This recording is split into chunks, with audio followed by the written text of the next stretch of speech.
আসসালামু আলাইকুম সুপ্রিয় দর্শক, কেমন আছেন সবাই? আশা করছি সকলেই ভালো আছেন। আজকের ভিডিওতে আমরা কথা বলতে চলেছি মালয়েশিয়া সম্পর্কে। মালয়েশিয়ার কিছু গুরুত্বপূর্ণ আপডেট ইনফরমেশন আপনাদেরকে দেওয়ার আছে, সে বিষয়ে আমরা কিছু কথা বলতে চাই। নতুন করে যারা বাংলাদেশ থেকে এখন মালয়েশিয়াতে ঢুকতে চাচ্ছেন, বিশেষ করে আমাদের কাছে খরচ সম্পর্কে অনেকে জানতে চেয়েছেন। 2026 সালে নতুন কলিংয়ে ঢুকতে গেলে কেমন খরচ লাগতে পারে, খরচ সম্পর্কে আজকে কিছু তথ্য আপনাদেরকে দেব।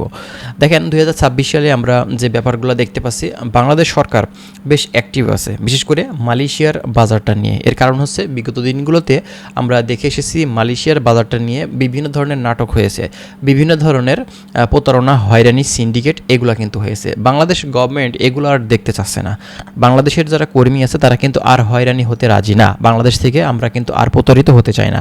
এ কারণেই এবার কিন্তু সরকার সিন্ডিকেট ভেঙে নতুন করে VSL-এর মাধ্যম দিয়ে কর্মীগুলো পাঠানোর সিস্টেম কিন্তু এবার চালু করেছে, যেটা আমাদের জন্য খুবই বড় সুখবর বলা চলে। এর কারণে আপনারা কিন্তু দেখেছেন যে প্রায় 49টা এজেন্সি বাংলাদেশ থেকে মূলত আসলে ব্যান করা হয়েছে, যারা বিগত সিন্ডিকেটের আওতাধীন ছিল। সেই কর্মীগুলো মূলত অনেক সময় যেতে পারেনি, প্রতারিত হয়েছে, টাকা পয়সা মার খেয়েছে, বিভিন্ন ধরনের সমস্যার সম্মুখীন কিন্তু হয়েছে।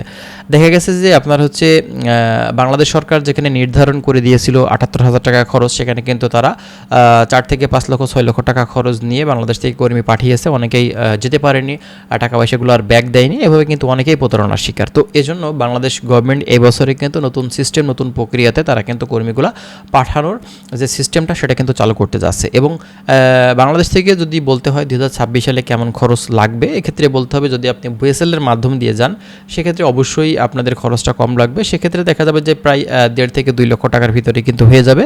এ ব্যাপারে কিন্তু আমাদের সিওরিটি দিয়েছে VSL অফিস, কারণ VSL অফিসের এক সাক্ষাৎকারে আমরা দেখেছি যে VSL অফিস থেকে যিনি সেখানকার যিনি প্রতিনিধি, তিনি কিন্তু আমাদেরকে বলেছেন যে এবারকার যে কলিংয়ে নতুন করে কর্মী যেতে হলে মালয়েশিয়াতে আমাদের মাধ্যম দিয়ে এক্ষেত্রে দেখা যাবে যে প্রায় 1.5 থেকে 2 লক্ষ টাকার ভিতরে কিন্তু খরচটা লেগে যাবে। তো এক্ষেত্রে এখন পর্যন্ত কনফার্ম করা যাচ্ছে না, তবে অবশ্যই কার্যক্রমটা স্টার্ট হলে বলা যাবে যে আসলে কত টাকা খরচ তারা মূলত আসলে নিয়ে বাংলাদেশ থেকে কর্মীগুলো পাঠাবে। ঠিক আছে, তো এটা হচ্ছে মূলত কথা।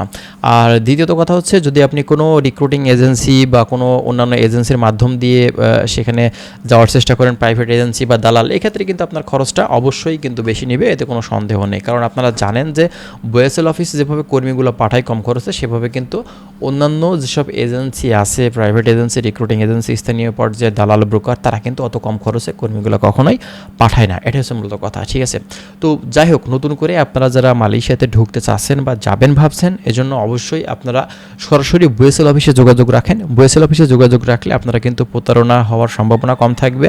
সঠিক নিয়মে, সঠিক সিস্টেমে, বাংলাদেশ সরকারের মানে দেখানো গাইডলাইনে আপনারা কিন্তু যেতে পারবেন, কোনো সন্দেহ নেই। যাই হোক, আরও বিস্তারিত তথ্য আপনারা যদি আমাদের থেকে পেতে চান সেক্ষেত্রে অবশ্যই আপনারা আমাদের চ্যানেলের সঙ্গেই থাকবেন। আমরা চেষ্টা করছি বিভিন্ন বিষয় সম্পর্কে আপনাদের অবগত করার। ভালো থাকবেন, আল্লাহ হাফেজ।